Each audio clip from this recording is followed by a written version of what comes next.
So what we're going to do today is we're going to do the front axle service on a 3039R, and it's the same pretty much for every tractor. Most tractors are going to be the same. You've got drains down on your axles, and you got the main one in the center. You're going to drain all that off. What you're going to do is you're going to look to see if it's milky color, off color, if it's got any silver flakes in it, or metal. None of those things are going to be ideal. This all came out really clean, so I'm really happy with what was in there. We're going to go through this really quickly, but not too quickly. So you're going to see I do have a couple of specialized tools. You don't necessarily need them. I just have them because it makes my life a lot simpler.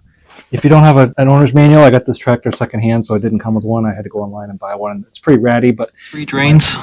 You got one right there, one at the bottom there, one at the bottom right here, and this one's obviously busted, just my luck, so I had to take it off with some vice grips, and I'll have to get a new pipe plug down at the hardware store to replace that one with. The first thing you want to do is you want to open up your fill, and that'll release the vacuum. Otherwise you'll get like a vapor lock and it won't drain very well. And I can see whoever did the initial service on this one busted one of the ears off it, so it looks like I'll be ordering another one of those as well. But for today we can just put some pliers around it and get it out. So we'll just take this off, and I didn't have the camera on initially, but when you take it off the first time, it'll sound like opening up a can of peanuts. You'll hear a little pop and a hiss. Then get your bucket centered, and whatever you're deciding to use to get that plug out, you want to take that out next. This uses high guard or high tran. I know a lot of the older tractors, they use like 80 W90 or something like that, a heavy gear grease, but heavy gear oil. But this one uses like a UDT or a high tran or something like that, so that's what has to go back in it.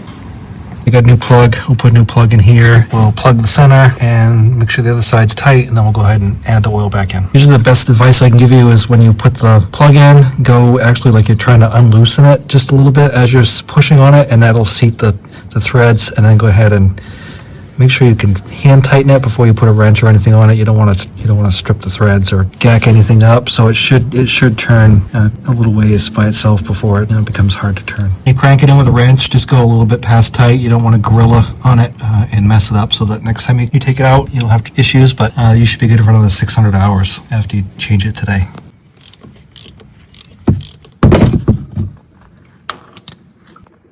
Already gone through all the trouble to get down here.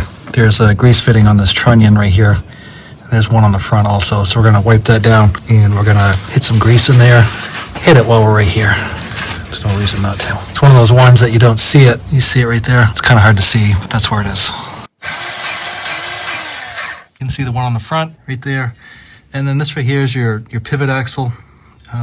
You torque this down, and the way you would do this is you would have to take the weight off the front of the tractor, so you have to lift it up, and then what you do is you back this out a little bit. This is the stop nut, and then you crank this one down to get to the right torque, and then you tighten this back up again. So we're not going to do that today, but it's really simple to do, and it's right there. That's how you do it. So just to show you, if you do decide to do that thrust bolt that I just showed you on the front, there's your jam nut, here's your nut. So you're going to loosen that jam nut, and then you're going to crank down B, which is the main bolt there. And you're going to put that down to 22.12 pound-feet, or 30 nanometers. What we're going to do today is we're going to change the front axle oil. John Deere, you want to use transmission and hydraulic oil. High guard just has to be J20D, so anything J20D will work. And we're going to use Kubota because that's what I've got, but it's still going to satisfy that requirement right there. So as long as you have that, that's what you need. But we're not going to put gear oil in here, so you don't want to put any like heavy 80 W90 or something in there, because that's not what these take. So like I said, I'm going to use Kubota. That's what I got on hand. This is just a cheap hand crank pump that came from Ace Hardware. You can get battery operated ones. There are ones that fit on 5-gallon buckets. You can spend whatever you want on one, but I don't use it very much, so this is going to work just fine. So we just take the feed end, shove it down in the hydraulic fluid. I'm just going to pump for a while, and then we'll check out with the dipstick. You can always just use a funnel and use one of those funnels with a spout on it and dump it. It would be easier if you had 2 people probably. You can use it with quart containers. Those are sometimes handy. So what I'm going to tell you, just a little trick that I do, and it's just because when you put this in and you take it out, it's hydraulic fluid's yellow pretty much, and then this thing is yellow. So when you pull it out, it's really hard to tell sometimes. So when you pull it out, this is low, this is full, and like I said, they're both yellow. Kind of see where it's wet if you look up in the sun, but it also is a little hard. So what I do is I just take a piece of wood shingle or something, make sure it's clean, and make sure you don't drop it down in there, obviously, and I just kind of hold it at the same level that the cap would be, and I just go like this, and then I can see the oil there. Looks good to me. I just want to say it's a lot easier to put it in than it is to take it back out. So what I want to do is, it's just a little bit heavy, a little bit above the line, so not much, but a little bit. So I want to roll this thing slowly, and that's what they tell you to do anyway. And then check again. You also want to check all your pipe plugs again, make sure nothing's weeping out through. What you don't want to see is, the level way up here or something. So if it's like, right there, it's fine. It does build up a little bit of pressure, but it's not what I would call pressurized. You want to go really slow too the first time you move it, just so the oil gets it circulated in where it's supposed to go. So we'll try that and I'll come back and do it. But anyway, you get the idea. So I appreciate you watching today. I'll talk to you again soon. Take care.